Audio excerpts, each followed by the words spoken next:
Okay, good evening all. This is the Town of East Bridgewater Planning Board meeting. It's our regularly scheduled meeting. It's Monday evening, the 20th of March, 2023. It's just after 7 p.m. Currently present for the board are members Kevin Riley, Christine Hanley, Sherry Bates, Rob Ken, and myself, Roy Gardner. That's 5, okay.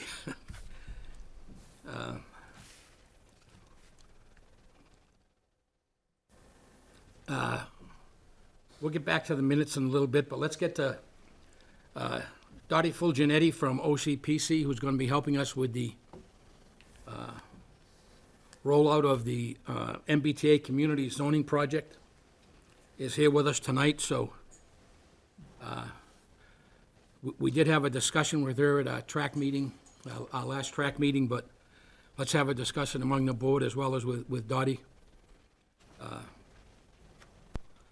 And I suppose I should introduce you to the members of the board. Yeah, why don't you come up to the table there, Dot? I should introduce you to the members of the board and give you a little information as to who we are.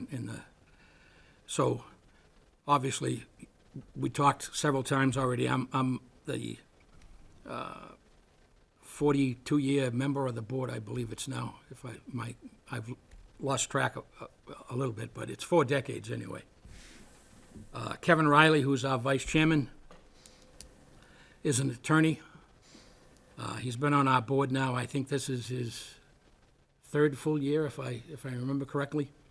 1 year as an alternate. First legitimate year and 3 years as an alternate. So. Okay, it's 3 years as an alternate, and his first year is a full-time member. Christine Hanley is it 4th year now? 5th year? 4th year? 4th year, I think, yeah. So she's highly versed in land use kind of things, so she's got a background in land use. Sherry Bates, who, is it 2nd year now? Yes. Sherry Bates is was a long-term employee of our assessor's office here in town. So she basically knows lots of the things we do, more from the specific land use side as opposed to the zoning and subdivision side, although she's quickly learning that as we go. Rob is, is it 2nd year as well? I was finishing my 2nd year. Rob is a member of the DPW. He's I won't get the title right, but he's basically the boss of the highway part of the DPW in East Bridgewater. So he has for many years known lots of the issues we have with development and maintenance of the roadways within the town.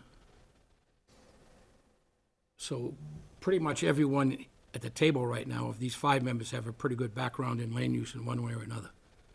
Great. So I'll give it to you, Dottie, at this point. You can explain for the rest of the board, if you will, what your expected role is going to be here for the... Sure. So I'm very happy to be here tonight and meet all of you. So it's great to be back. I've been here a couple of times with some of the track meetings to kind of just introduce this topic. I'm sure everybody's familiar with the MBTA communities and the 3A. I work with Old Colony Planning Council. We're the regional planning agency, and I am a senior planner specializing in economic development and housing. And for my part-time fun job, I'm chair of the select board in Easton. So I am on both sides of the table on this because we're working on it as well. So I can fully understand and relate, and it's great because I learn lots of great new things in other communities that I can share with my own community, but other ones as well. So I just want to thank you all for all your due diligence on this. It's a complicated topic, and it's a little bit controversial in some places. And this group has been very proactive in taking a look at it, asking great questions, and really looking at it in what's in the best interest for East Bridgewater. So I want to thank you for that.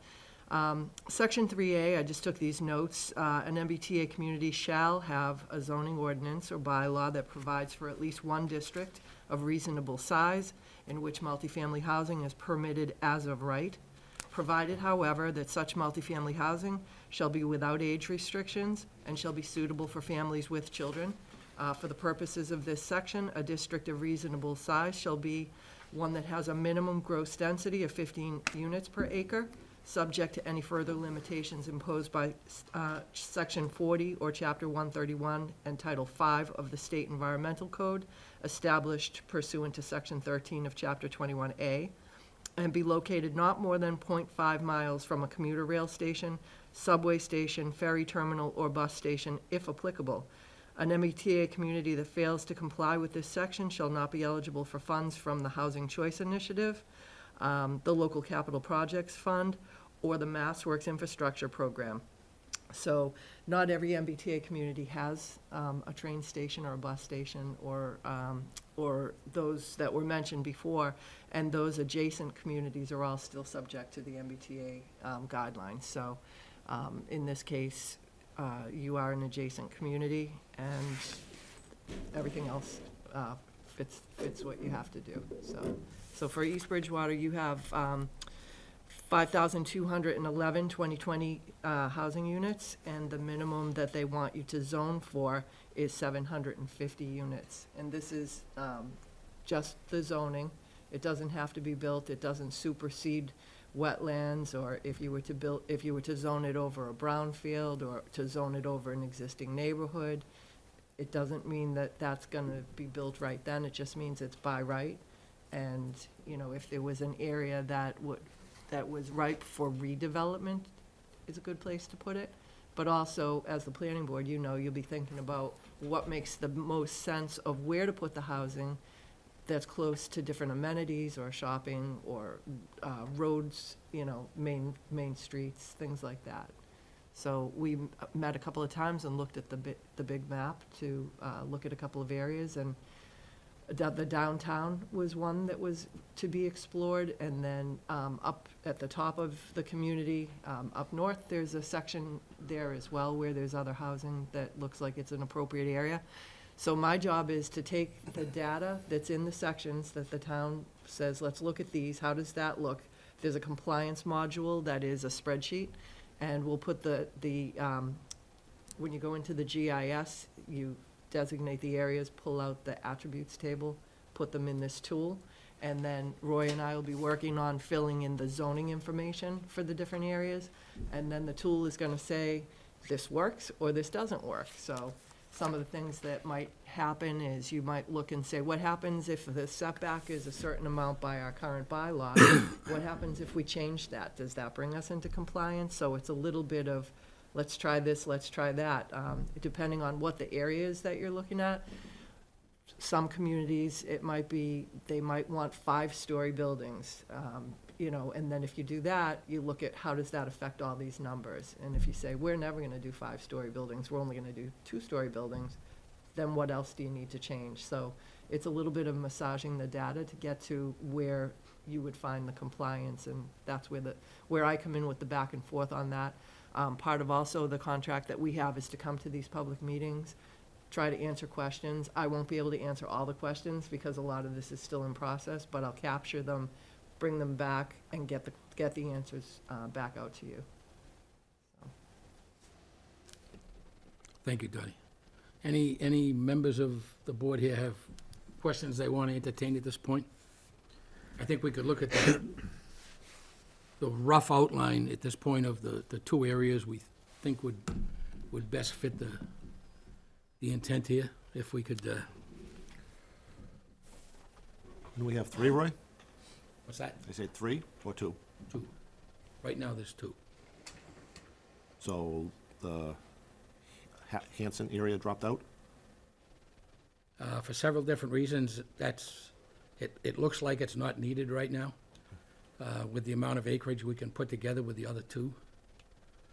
Several reasons behind that. Number one is that the land that we were thinking of including on what would be the easterly side of Central Street is in the Zone 2 Aquifer District. Now, the problem we saw there is from the informal investigation I've done with DEP, even though if that area would be developed as one of those locations, the developer would be required, because of the density of the housing, to put in a DEP permitted wastewater treatment plant. DEP right now is requiring in-ground discharge for all wastewater treatment plants that are permitted, and that started about 6 or 7 years ago. So there's no longer surface water discharge anywhere allowed. The problem we found is that whole area is in Hanson Zone 2 Aquifer Protection District, and they're not allowed to discharge subsurface, even though it's tertiary treated material, it's not allowed to be discharged into a Zone 2 district. That's the general blurb I can get out of DEP. So it appears that land wouldn't qualify, even though from a pure drainage standpoint and the ability to take water because of the quality of the land there, it might even be the best place. So we can explore that further to try and get a more definitive input from DEP about that. The other side of the road, the westerly side, if you will, of Central Street, is already on the drawing board to be a fairly significant industrial park. Now, the owner there, I guess, could potentially change his direction if we were to rezone that area. But I would be hesitant to do that, given that the quality of that land would clearly support a pretty good-sized industrial park without the need for a wastewater treatment plant. And at least right now, the owners are indicating they want to build an industrial park there. So that leaves the areas that I think we've discussed in some level of detail, the area from the Whitman line, basically in between Winter Street and Route 18, Down to south, Highland, right? probably 2/3 of the way south until you hit the warehouse that's being constructed. I think roughed out, we figured that was, what was it, 30, was it like 31 acres or something like that, Rob? Yeah. 32 acres? I think so. I think some of that wasn't buildable. Well, some of it's gonna be wetland, we understand that. That's another thing that we need to sort out a little bit in the language, because the language uses the term in I think 3 different places in the law, a gross 15 acres, or 15 units per acre. I can't find anywhere a net units per acre. So obviously, that's kind of an important difference. I mean, the words are pretty simple, but there's a big difference between a gross build-out of 15 units per acre and a net build-out of 15 units per acre. Can I just throw in one thing while it's 7:15, just to Yes. reopen the public hearing for 2026 C Plymouth Street? So we're gonna interrupt for just 1 minute here. So we do have a ongoing public hearing for Plymouth Street, and we did receive a letter of withdrawal, and we couldn't pick this back up till 7:15, because we previously advertised it would continue at 7:15, so. I know how that works. So I can entertain if you would like, Make the motion to reopen the public hearing for 2026 C Plymouth Street and to accept the withdrawal of the special permit application without prejudice on the request of the applicant. Second. so that's a motion, Riley, second Ken, to acknowledge the applicant's letter to withdraw his application for a special permit, and that we will allow him to withdraw that application without prejudice at this time. Do we have any further discussion on that? All those in favor of the discussion, say aye. Aye. Or the article, motion, rather. All those opposed? We'll show that as unanimous vote of all 5 members present and voting. And if we could, Ellen, could we send a follow-up to that, to the March 9th letter, saying we did indeed on our meeting confirm that we have accepted his letter of withdrawal? Thank you. And I think we probably should officially close the public hearing. So moved? So we've got a motion to close the public hearing. Do we have a second? Second, Hanley. Further discussion on the motion? All those in favor of the motion, say aye. Aye. All those opposed? We'll again show that as a unanimous vote of all 5 regular members present voting, 5 in favor, none opposed. Thank you for that. Now, back to our everyday communities discussion. So that's these two parcels. That one and this one.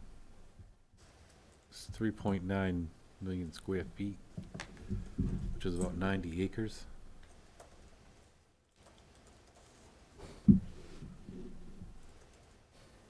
Is this the one you can draw lines on, Rob? No, John's map.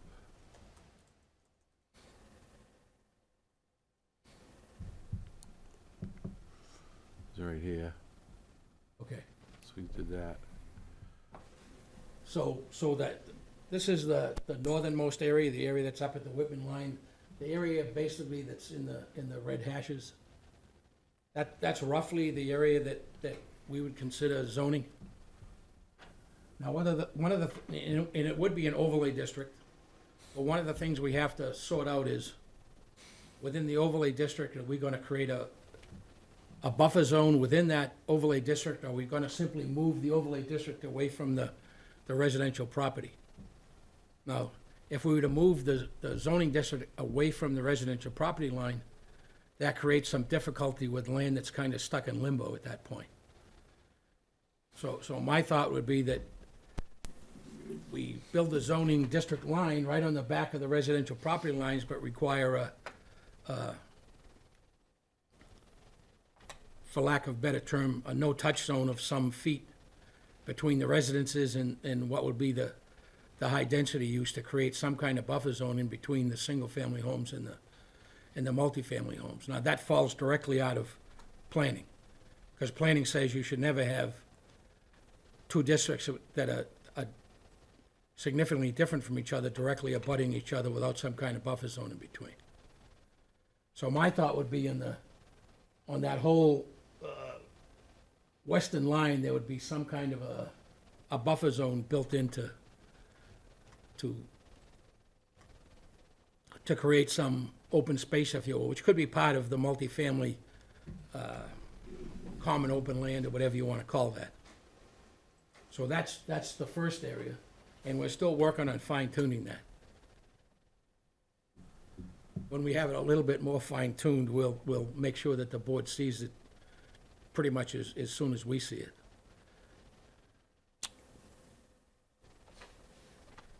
The other one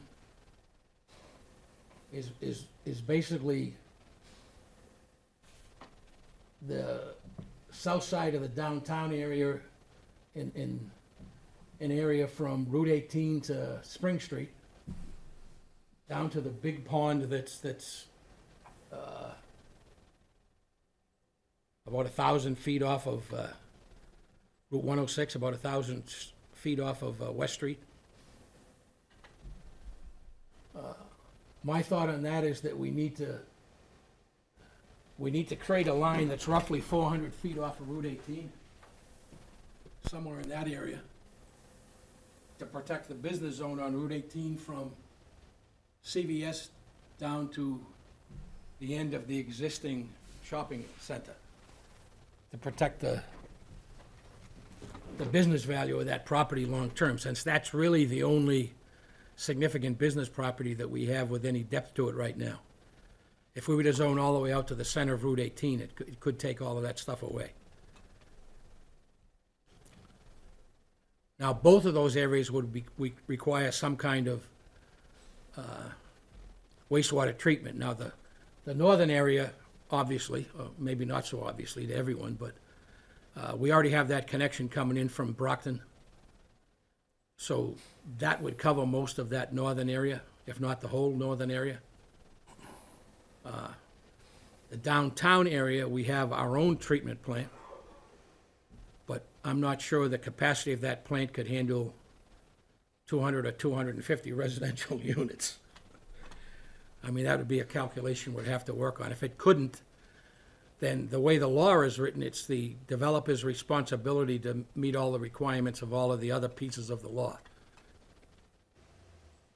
That includes drinking water, wastewater, and all of that.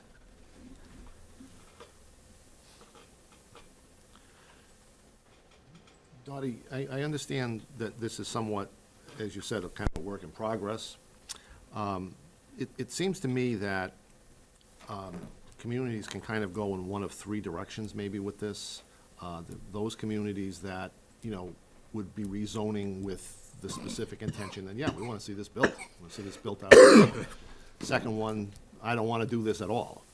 Third one, yeah, we'll rezone, whatever with the intention of evading perhaps, if for lack of a better word.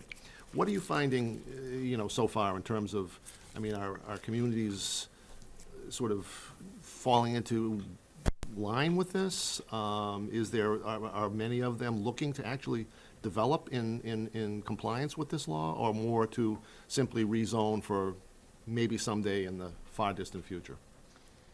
A little of all of the A above. little of all, okay. So when the grant opportunities for technical assistance came out, there were certain communities that jumped on that right away, and East Bridgewater was one of them.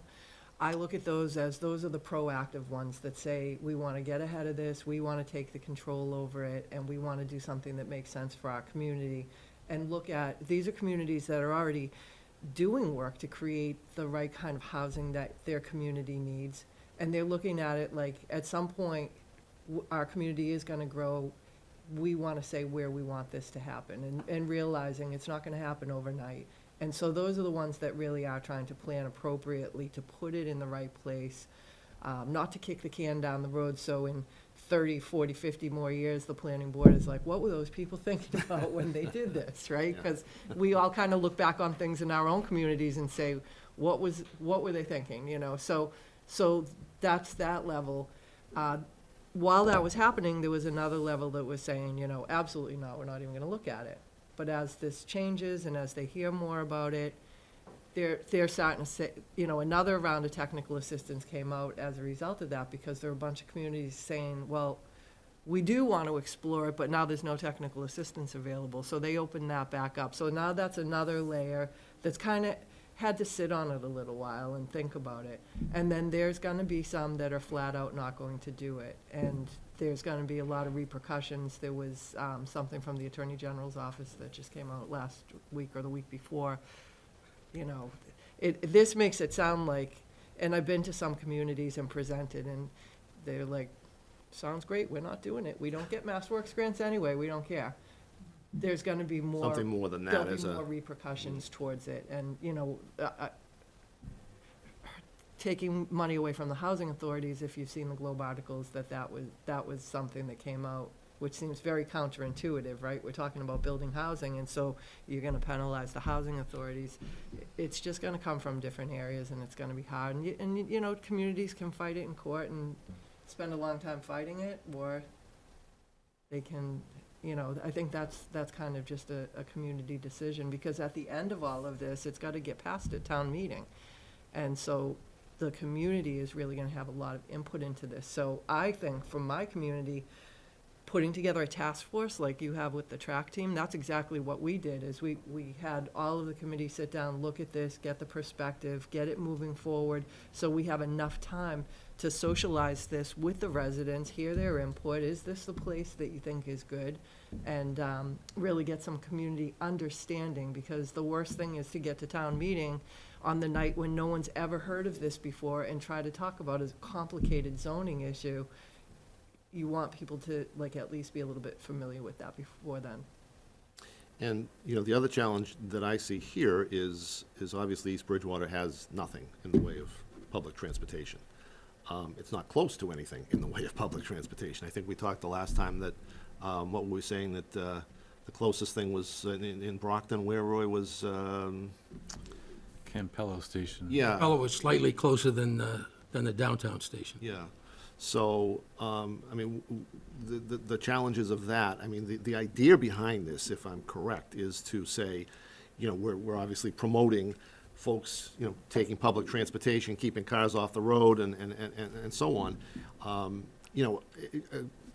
Perhaps at a point in time, maybe, as I would think about it, a more important initiative than it might be now, given the fact of having had COVID, having had, people working at home, people who will never go back to an office in downtown Boston or wherever, and who will continue to work in that remote fashion.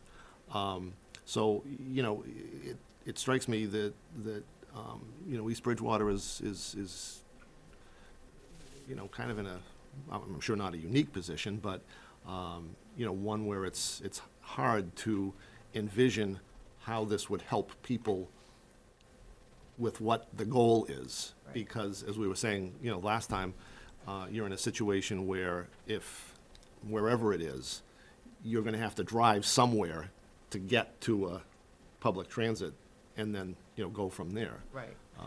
So it's kind of. Well, Kevin, and one of the things we did discuss in the track meeting in a little bit of depth was the idea that given where, based on the way the state structured the BAT bus service, Brockton Area Transit, we're actually one of the communities within the Brockton Area Transit community. So one of the thoughts would be to work with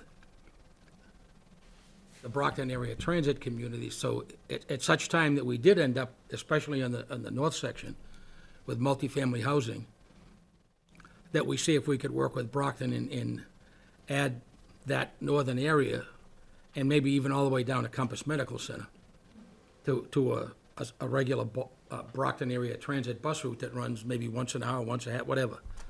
Because there's already a 30-minute route that runs to Massasoit Community College, which isn't very far away from where this would be. Yeah, Massasoit was what we were talking about, yeah, that's right. And technically speaking, under the law that actually enabled initially the Brockton Area Transit Authority, we're a member of that. I don't think, we do use at some point in time, and even citizens of Brockton do use, as well as citizens of East Bridgewater, use the, I think it's called Dial-A-Bat, which is the smaller ride, buses and yeah, vans that they run around with, you know, with people that, you know, that need transportation to either get to a medical appointment. I see them stop at Compass Medical fairly frequently. So, at least in the northern section, that's a possibility to try and maybe better address the idea of one of the reasons they're trying to do this is to cut down on the number of hours that someone's driving on the road with a vehicle. But doesn't the downtown section give you better opportunity to revitalize the downtown or to make a downtown? There's definite pluses in the downtown area as well. There's no question about that. Certainly, if the density of the housing got there to a point, we could also potentially consider the possibility of having the bus route run all the way into that area. I mean, again, that's only, it's less than a mile from because, I mean, we're not that big a town. Right. But as you said, from all of the communities around us, all of the communities around us are in what's called the 15% area, because they have stations in them. Well, except West Bridgewater, but all of the other communities do. Easton doesn't either. Well, that's true, too. Yeah. Yeah, Easton doesn't, but all of the towns abutting us, except for West Bridgewater, doesn't have one. Easton doesn't.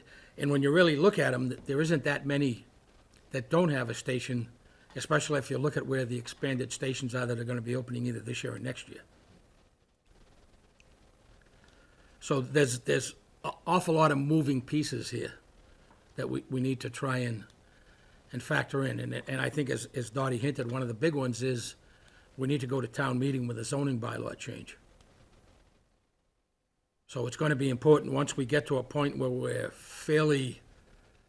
have a fairly succinct and understandable proposal as to what we're gonna do, that we have some clear presentations in whatever format we can get them in, to make sure that the town has at least had the opportunity to understand what we want to do if they're interested in seeing what we're trying to do.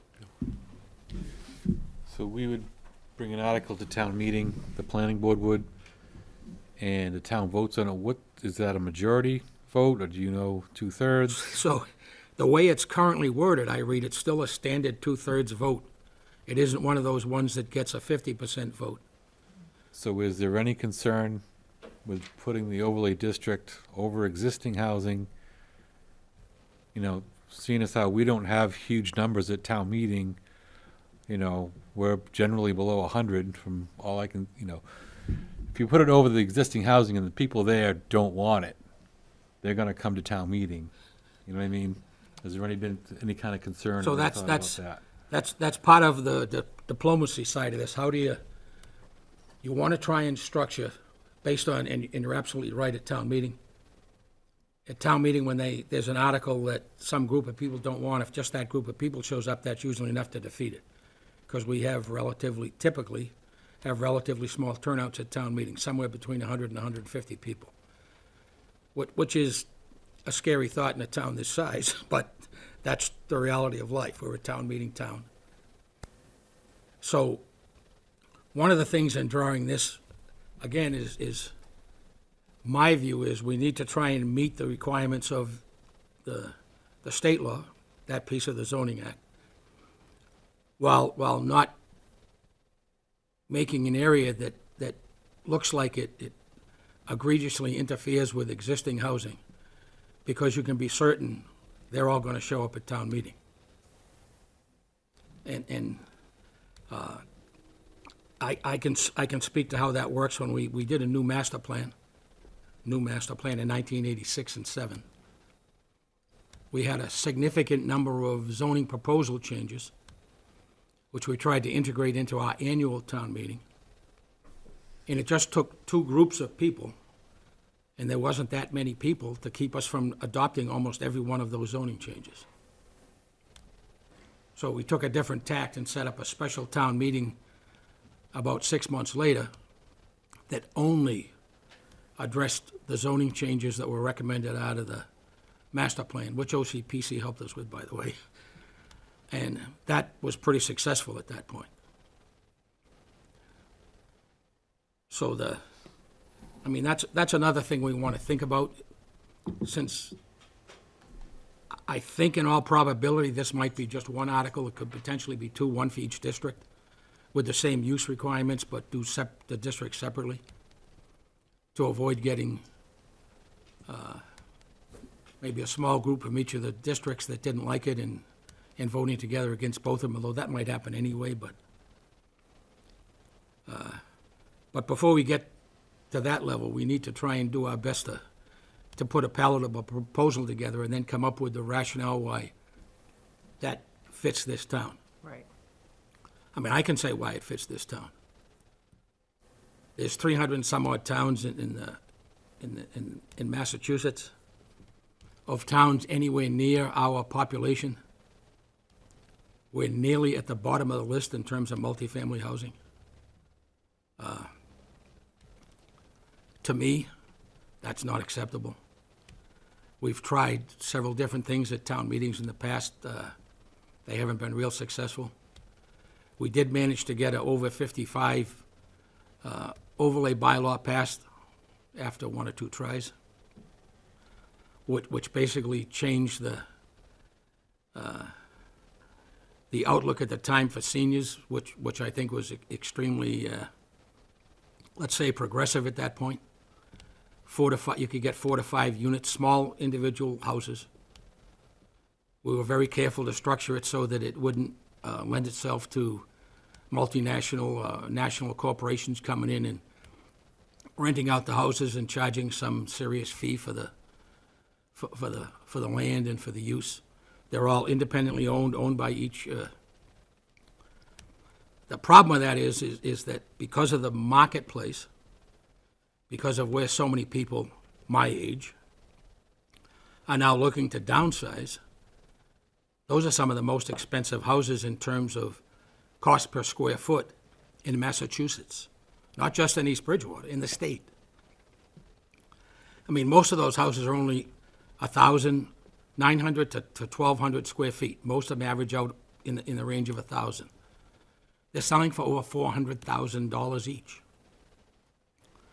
And they have membership fees because they're in a group. They're all self-governing group, but they still have to be maintained and all of that by that group. So they're the equivalent of a $500,000 house if you factor in the fees that get charged. That's not what was originally intended when we did that. But as we know in the state of Massachusetts, real estate is extremely market-driven. When there's, I think we have just over 400 units in the 55 developments. When there's 400 units, but there's only 2 or 3 or 4 available at any given time, then. So we need to do something. We need to do something to make the housing authority has always been very active in town. It's a fairly good-sized housing authority in terms of the number of units, but still for those in the, what do we call ourselves, the baby boomer generation, I'm at the top end of that. There's 20 years behind me that all fall into that category that at some point are gonna need housing. I think the other thing that we didn't talk about tonight, but we have talked about before, is the affordability of the housing and inclusionary zoning as a bylaw, because this housing overlay cannot be age-restricted, or it cannot have affordability component to it. So that's the way to address that, is to look at an inclusionary zoning bylaw where 10% of the homes would have to have an affordability or go into a pool for to put affordable units somewhere else. So, because that was a concern, I think, by somebody who brought up here, which is a great concern about, it's great to bring on new housing, but if it all becomes in at a super high cost, how helpful is that to the people that really live in this community? So we want to really kind of be thinking about that as well, too. It's like a Rubik's Cube. There's so many facets of this to be thinking about when exploring it. The transportation is an excellent comment. And that's, you're not just trying to check off the box that you've done it. You're really trying to put a lot of intent and purpose into it. So the other piece of this is I read the law as it's currently, and it's not the law itself, it's all the documents that have come after that, quote, clarify the 4 or 5 paragraphs that are actually in the law itself, but is we're a 2024 community, is we have to have actually done something, presented at the town meeting, and have it adopted before the end of 2024. So there are some other timelines in between there, but that's the kind of big one. So we need to, I would say, get working actively, because we need to have it's the second input to the state has to be done before the end of this year, right? It has the initial mapping showing where we're proposing, so that they can go through all of the iterations and come back to us and let us know what they think of that. Yeah, as soon as possible. So Right. they were hoping to have that much sooner than the end of this Oh, year. So for understood. the communities that are working on it Yeah. now. So if the communities that work on it and get it in sooner will have more back and forth, if there's questions, or you'll get more attention, in other words, if there's areas that have a lot of clarification and so forth, so. I think our goal is to have as much as we can of the actual draft of the bylaw, as well as the mapping, in what we think is close to a workable form by June of this year, if I understand correctly. Yes, yeah, that's the goal. And the state is supposed to have a draft bylaw come out that's already been reviewed by the Attorney General's office. I have no update on that, so I'm not sure how quickly that's gonna come out, but as soon as I know, I'll let you know. Anyone else here on the board want to?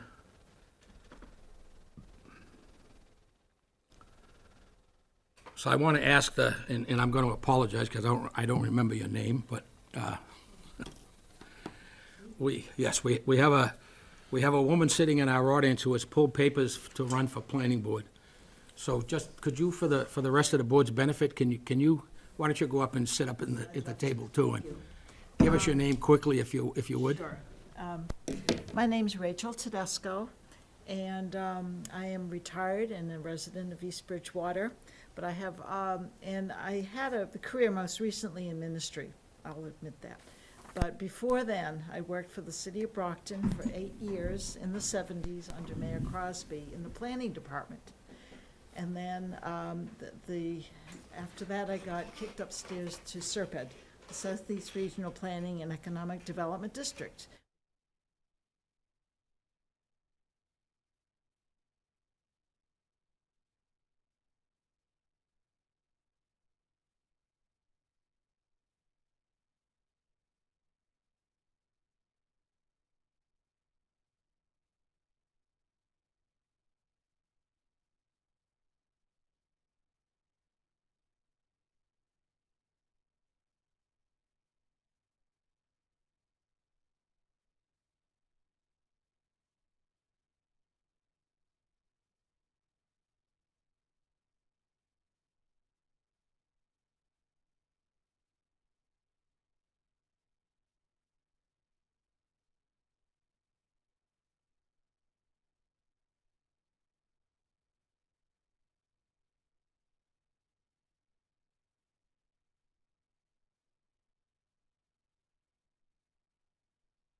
Yeah, you're elected.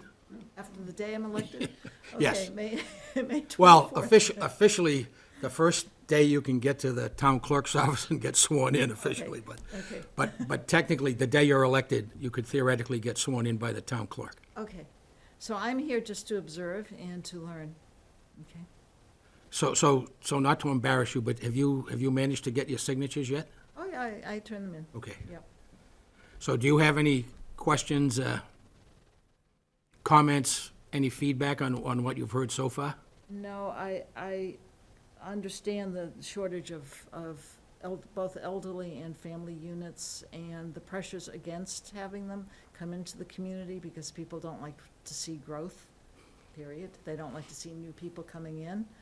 And my position is I'd like to see growth and I'd like to see, protection of the environment as well and encouragement of commercial and industrial development. And it's all a balance. I know it's complicated, but at this time, I don't have any questions. Okay, thank you. Oh, and I tried to get another person to run too. A friend of mine who's very smart, so, Okay, thanks. welcome.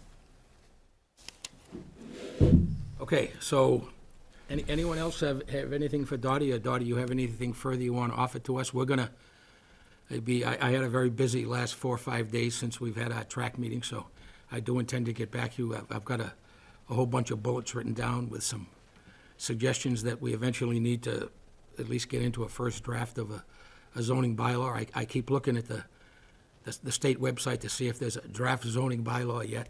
Yeah. I know there's at least 8 other towns that are working on them from what I can find online. Well, I really, like I said before, I really admire the attitude here, and it's a great community, and I'm excited to see how this moves forward. And if you have any extra people that are looking to be on planning boards and they want to move to Easton, we'll welcome them with open arms. We It's a have tough to, job. It's honestly, it's a very tough job being on a planning board for lots of reasons, but having to dig into the weeds and know all of these nuances of zoning and land use is a lot for people, so. we've worked very hard over the last 5 or 10 years to get members, and I think we've done very well the last 4 or 5 years, so Excellent. Well, it's a we'll keep pleasure our to be fingers here. crossed, and hopefully we can continue to do well, and I think we'll be spending a lot of time together between now and the end of June, Roy. I do expect we will, so. All right, Thank you very much, Thank Debbie. you. Nice to meet you. What's your last name?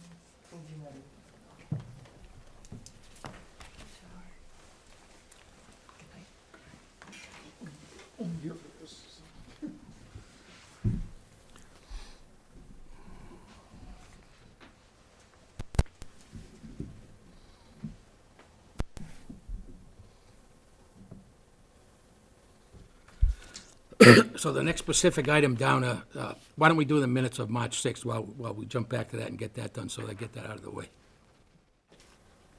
Move to approve, to waive the formal reading of the minutes of March 6th, 2023, and approve those minutes in the form presented. Second. So that's a motion, Riley, second Ken, to approve the minutes of March 6th, 2023. Any further discussion on the motion?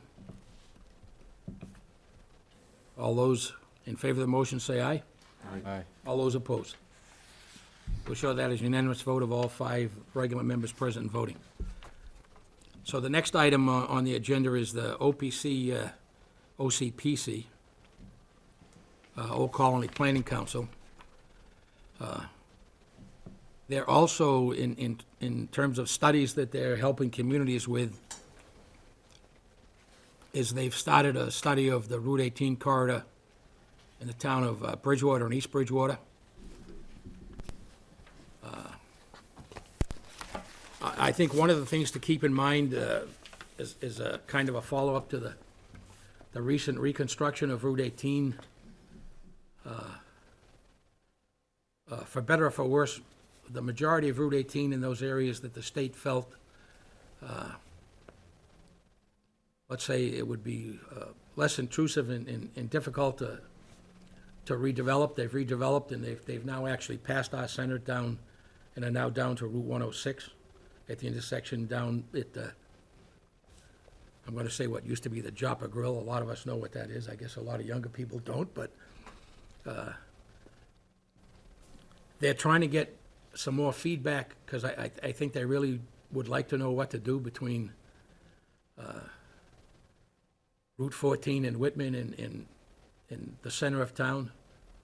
So the northerly side of Bedford Street, North Bedford Street, Route 18. They have the same issues as you go into Bridgewater and out of Bridgewater. Those are areas that are a little bit difficult to sort out what they want to do.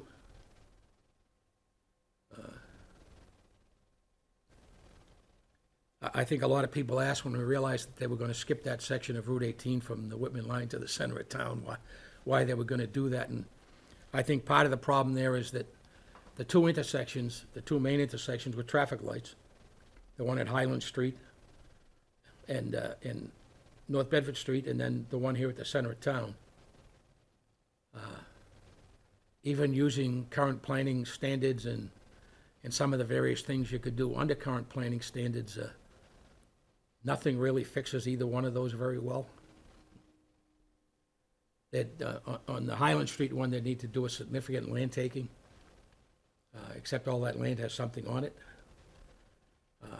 Same is also true in the center of town. Since neither of those intersections is a straight 90 degree straight across in each direction. In fact, neither one of those is close to a 90 degree.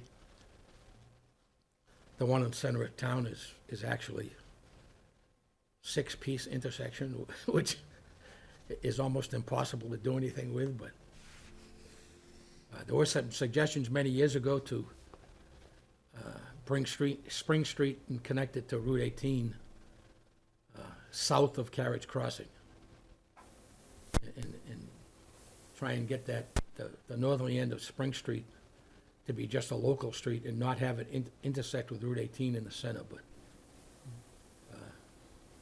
that kind of went by the boards 20, 22 years, 25 years ago now, maybe, a long time ago. But in any case, OCPC is soliciting some information. If anyone has any suggestions, there's also a survey that has a link in the, you could go on and answer that. If you have anything that you think should come back to the board, so we can make a recommendation to a board back through OCPC, please feel free. I've looked at those intersections myself multiple times as a member of this board, and it's just so difficult that, I mean, the most obvious part of the problem is the state controls those because they're both, the main road in both cases is a state highway. So whatever would be done would have to be driven by, or at least back through the state to get it done.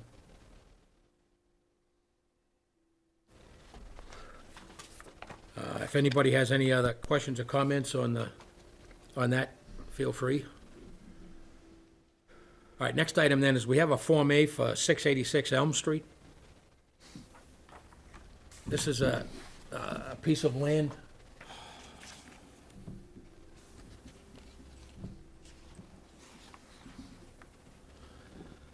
So this was a piece of land that originally the owner wanted to consider developing as a subdivision. It has frontage on Marvel Way, and it has frontage on Elm Street, the other end of the property. They originally wanted to extend, and I'm not going to get the name of that road, Rob. What's the name of this road? Brenda. Right here? Brenda Ave. Brenda Ave. They originally want to extend Brenda Ave across into that property. But when they actually went in and flagged the wetlands, they realized that it would be a massive wetlands crossing to do that. So they went back and figured out that even if they were to do that, the cost of building that road would not be offset by the number of houses that they could then get in there. So they've backtracked and decided that to file this Form A plan, which creates one new lot on Marvel Way, which is the one that's labeled Lot 2, and two estate lots which would be accessed off of Elm Street. One of the estate lot would be the existing house lot, where the house is. The other would be a new lot, so this plan would basically create two new lots and would reconfigure the lot that's shown on there as 44A with the existing dwelling.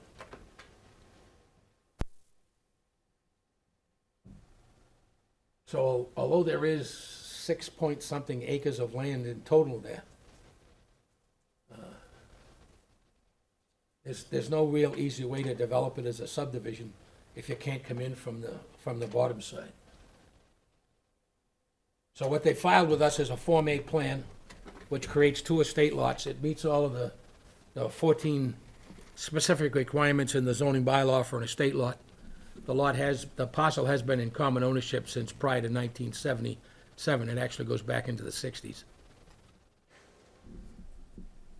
So I think, barring any questions, we can entertain a motion to endorse the plan as a Form A plan. Approval under subdivision not required. Approval under subdivision control law not required. If we can get a motion on the table to do that, we could have a discussion if needed, if there's any questions. So moved. So we've got a motion. Riley, do you have a second? Second? So that's a motion, Riley, second Ken, to endorse the Form A plan for 686 Elm Street, creating one new lot on Marva Way and two estate lots to be accessed off of Elm Street, with one of those estate lots being a reconfiguration of the existing house lot that's on Elm Street now.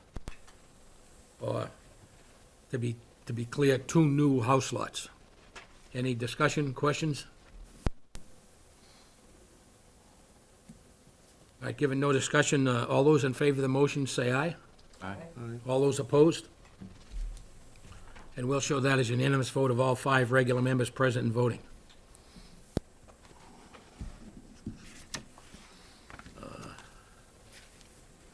So next item on the agenda, Sully's Lane. We received a letter from the residents, or at least one of the residents down there, indicating their feeling that that roadway was never finished to the requirements of the plans that were approved by the planning board. Although Sully's Lane is intended to remain as a private way, since it really only creates the legal frontage for one new house lot, although there is a portion of the two adjacent lots which have a piece of frontage on them, and they actually do use Sully's Lane to get to the garages, because at our request, the developer changed the garage doors from the front of the building to the left and right of the building, so that the garages were accessed off of Sully Lane, so cars weren't backing out directly into Pond Street. Technically, is that west? That's West Pond, right? Pond. West Pond Street. In any case, I'm not sure at this point that we have any standing to do anything there, other than remind the developer that he should have completed the roadway to match the plans that were filed. The issue for the driveways themselves really belong to the individual homeowners. I have heard that the developer had indicated that the homeowners knew that they had to do some work. I can't vouch for that being accurate or not, but I just saw this a little earlier today, so I will come in and go over the records in the office probably tomorrow, just to try and get a better understanding of what's here, and then go take a look down at Sully's Lane. Roy, I did take a look at the original subdivision plan on this, and it did state that Sully's Lane was to be owned in perpetuity for lots, for that one lot out on West Pond and the lot on Sully's Lane, and that they were responsible for that roadway, any repairs or anything that were made or needed to be made on it. Yeah, so I think the way I read the complaint was that the resident was saying that the developer never put the second coat of pavement that was required in that original plan. So I think that's the question that was that's kind of banging around here. So I wanted to actually look at that plan and then take another look at the roadway to see if that's, I think that is true from my memory now, but I want to look at the plan again, because if you remember, at one point, there was a requirement that they put a Cape Cod berm on either one side or maybe even both sides of that roadway. But we had waived the drainage requirement from being in the ground to allow drainage off to the side of the road. Yeah, And a Cape Cod berm would have defeated that and run all the water down to the house on the end. yeah. So at that point in time, they hadn't done the finish coat of pavement because we hadn't waived the Cape Cod berm yet. So I don't know whether or not they ever did do that finish coat of pavement after we agreed to waive the construction of the berm in this, on the finish coat. That seems to, and again, this is several years worth of going back and forth as that was being developed, so I want to take another look at that to try and make sure that they either did or they didn't put a second coat of pavement down. Because they were required to do that as part of the original subdivision. And there, yeah, I looked at the plan, a copy of the plan I have at home, and it clearly, notes that it's going to be owned by the residents. Yeah, So the question seems to be, did the developer ever finish it before he decided to finish the last sale of the third house, if you will, on that property, so. But I'll follow up on that, and I'll give an update at the next meeting. So this is just a item for general interest. At 763 Bedford Street, which is that strip of Bedford Street that's all residential homes, somebody has been running and it's zoned R2. Someone's been running a landscape business, which, as I understand from looking at it and from complaints of the neighbors, has been expanding fairly rapidly, and he's running it off a residential lot. Now, there is the catch-all wording in the R2 district that ZBA can grant a special permit for businesses similar to, or for uses similar to. And I don't see how a landscape business is a use similar to the other businesses, because R2 allows in-home businesses and a few other things like that. Landscaping business where you're bringing in materials and storing them there and then taking them off-site and storing large vehicles there is not what I would call a similar business, but that's really in ZBA's court, so.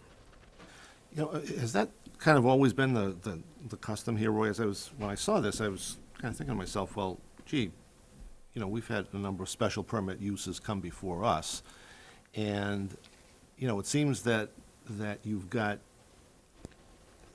it makes for less than perhaps effective planning when you have two different groups, with two different mindsets, sort of, deciding what these special permit uses are or aren't. And it appears that the planning board has limitation to basically industrial districts, and that's about it. Okay, so the history of that, going back a long way, was that those types of things which were, for lack of a better term, were closer to variances than special permits would stay with ZBA. And that those special permits, which were primarily, let's say, intensity, safety, traffic, and parking related, would stay with the planning board, which meant that we basically ended up with everything in the commercial districts effectively. And the special permits in residential districts would belong to ZBA. Now, there was a thought at one point, in fact, when we were doing the rewrite of the zoning bylaw in '87, to take all of the special permits out of the residential zones and simply allow those things that we felt fit the residential zone as of right within the district and clearly define what those were. And we did that to some extent. We added a bunch of at-home businesses with some clear stipulations of what they could be. And they're primarily independent contract guys like a one-man plumbing outfit, a electrician, all of that kind of stuff.